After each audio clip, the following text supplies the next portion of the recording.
Paddington Abroad by Michael Bond. Chapter 2. A Visit to the Bank. "Paddington looks unusually smart this morning," said Mrs. Bird. "Oh dear," said Mrs. Brown. "Does he? I hope he's not up to anything." She joined Mrs. Bird at the window and followed the direction of her gaze up the road to where a small figure in a blue duffel coat was hurrying along the pavement. Now that Mrs. Bird mentioned it, Paddington did seem to have an air about him.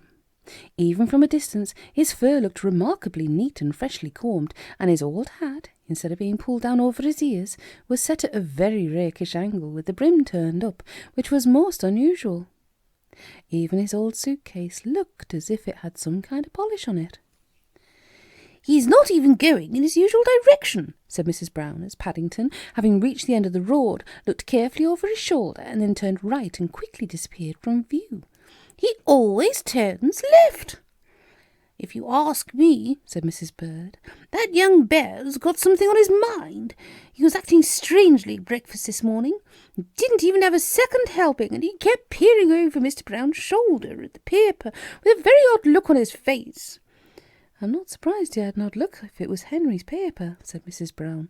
"I can never make head nor tail of it myself. Mr. Brown worked in the City of London, and he always read a very important newspaper at breakfast time, full of news about stocks and shares and other money matters, which the rest of the Browns found very dull. All the same," she continued as she led the way into the kitchen, "it's very strange. I do hope he hasn't got one of his ideas coming on. He spent most of yesterday evening doing his accounts, and that's often a bad sign." Mrs. Brown and Mrs. Bird were hard at work preparing for the coming holiday, and with only a few days left, there were 1,001 things to be done. If they hadn't been quite so busy, they might well have put two and two together, but as it was, the matter of Paddington's strange behaviour was soon forgotten in the rush to get everything ready. Unaware of the interest he had caused, Paddington made his way along a road not far from the Portobello Market until he reached an imposing building which stood slightly apart from the rest. It had tall bronze doors which were tightly shut, and over the entrance in large gold letters were the words "Floyd's Bank Limited." After carefully making sure that no one was watching, Paddington withdrew a small cardboard-covered book from under his hat and then sat down on his suitcase outside the bank while he waited for the doors to open. Like the building, the book had the words Floyd's Bank printed on the outside, and just inside the front cover it had P. Brown, Esquire, written in ink. With the exception of the Browns and Mr. Gruber, not many people knew about Paddington's banking account, as it was a closely kept secret. It had all started some months before, when Paddington came across an advertisement in one of Mr. Brown's old newspapers, which he cut out and saved. In it, a very fatherly-looking man, smoking a pipe, who said he was a Mr. Floyd, explained how any money left with him would earn what he called interest, and that the longer he kept it, the more it would be worth. Paddington had an eye for a bargain, and having his money increased simply by leaving it somewhere had sounded like a very good bargain indeed. The Browns had been so pleased at the idea that Mr. Brown had given him 50 pence to add to his Christmas and birthday money, and after a great deal of thought, Paddington had himself added another 10 pence, which he'd carefully saved from his weekly bun allowance. When all these sums were added together, they made a grand total of £5.25, and one day Mrs. Bird had taken him along to the bank in order to open an account.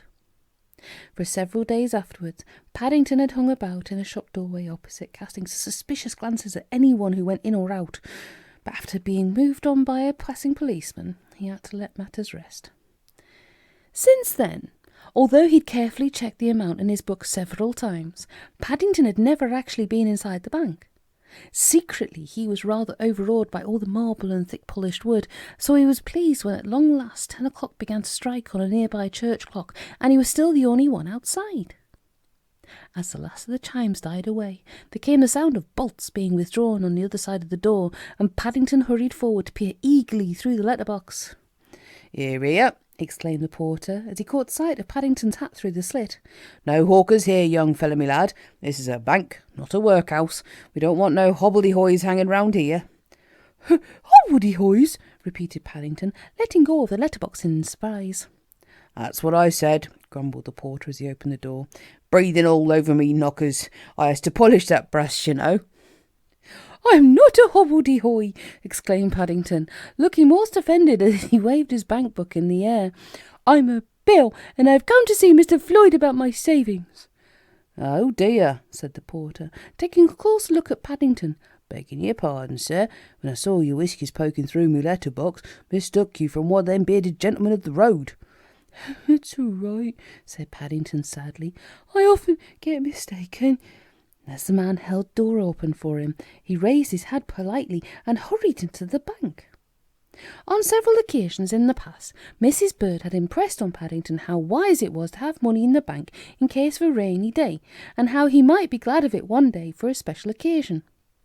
Thinking things over in bed the night before, Paddington had decided that going abroad for a holiday was very much a special occasion, and after studying the advertisement once again, he thought it a very good idea for having the best of both worlds. Like many ideas he had at night under the bedclothes, it didn't seem like quite such a good one in the cold light of the day.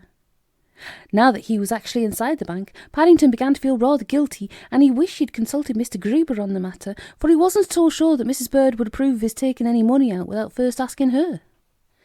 Hurrying across to one of the cubbyholes in the counter, Paddington climbed up on his suitcase and peered over the edge.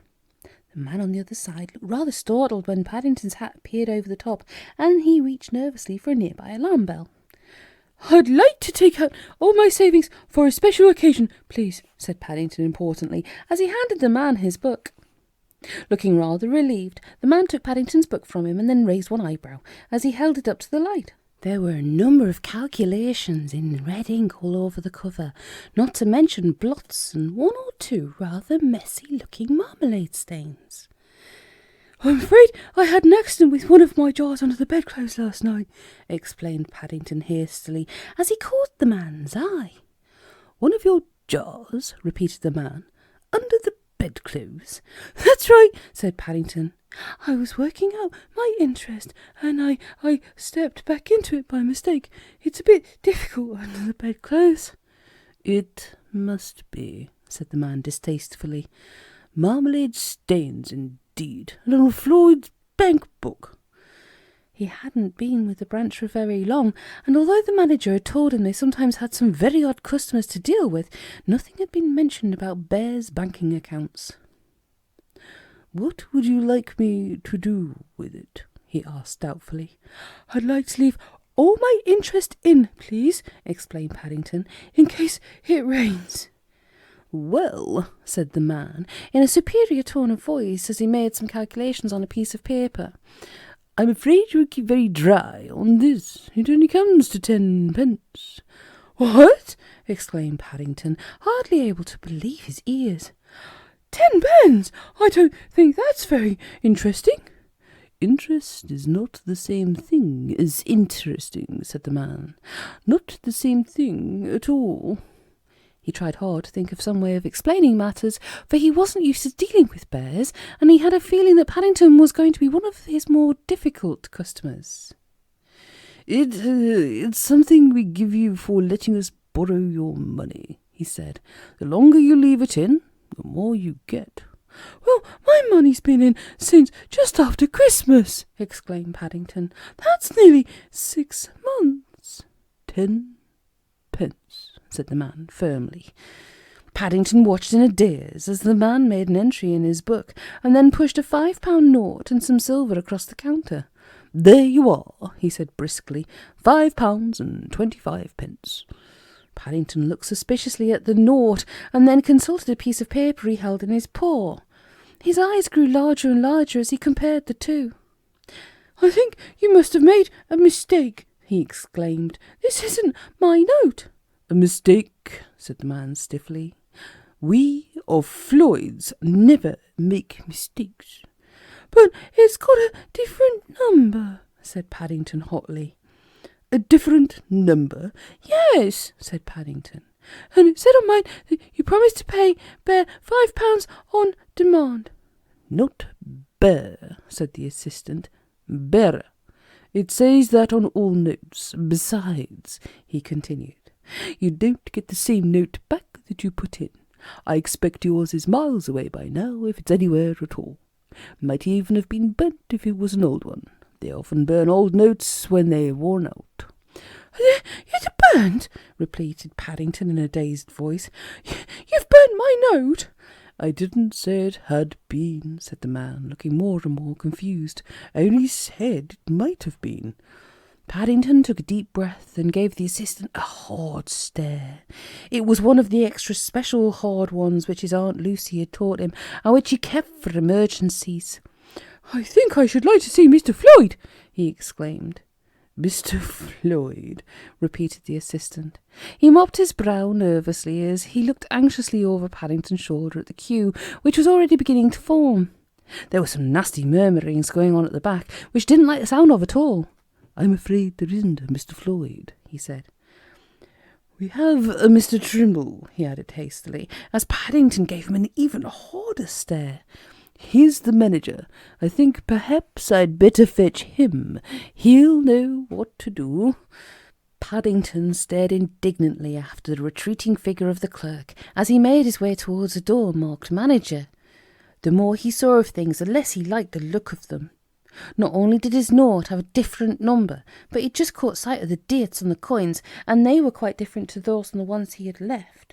Apart from that, his own coins had been highly polished, whereas these were old and very dull. Paddington climbed down off his suitcase and pushed his way through the crowd with a determined expression on his face. Although he was only small, Paddington was a bear with a strong sense of right and wrong, especially when it came to money matters, and he felt it was high time he took matters into his own paws. After he'd made his way out of the bank, Paddington hurried down the road in the direction of a red kiosk.